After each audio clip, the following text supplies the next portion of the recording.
దేవుని రాజ్యము వచ్చుచున్నది. దేవుని రాజ్యము వచ్చుచున్నది అని మొన్నటి వరకు చదువుకుంటున్నాం. కానీ దేవుని రాకడ వచ్చుచున్నది అని ఇప్పుడు మనం భయపడాలి.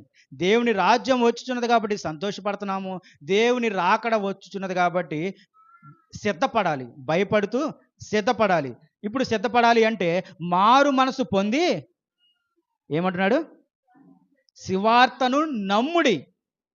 చూడండి, రాయిని నిషేధించిన వారికి మనం తెలియపరచాల్సింది ఏంటంటే మారు మనసు పొంది సువార్తను నమ్ముడి. అప్పుడు నమ్మిన ఎడల మనం నిషేధించిన రాయి మూలకు తలరాయి అయింది కాబట్టి దాన్ని నిషేధించకూడదు. వారు నిషేధించారు. ఎందుకంటే క్రీస్తు ప్రభువారి సువార్తను వారు నమ్మలేదు.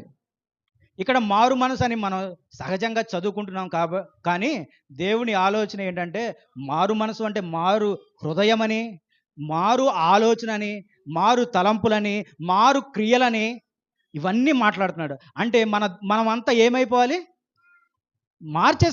మారిపోవాలి. మనమంతా మారిపోవాలి.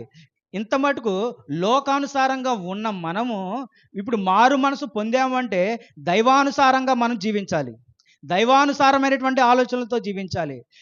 అప్పుడు నువ్వు మారు మనసు పొందుకున్న వాడివవుతావు. మారు హృదయం పొందినటువంటి వాడివవుతావు. మారు ఆలోచన పొందినటువంటి వారమవుతాము.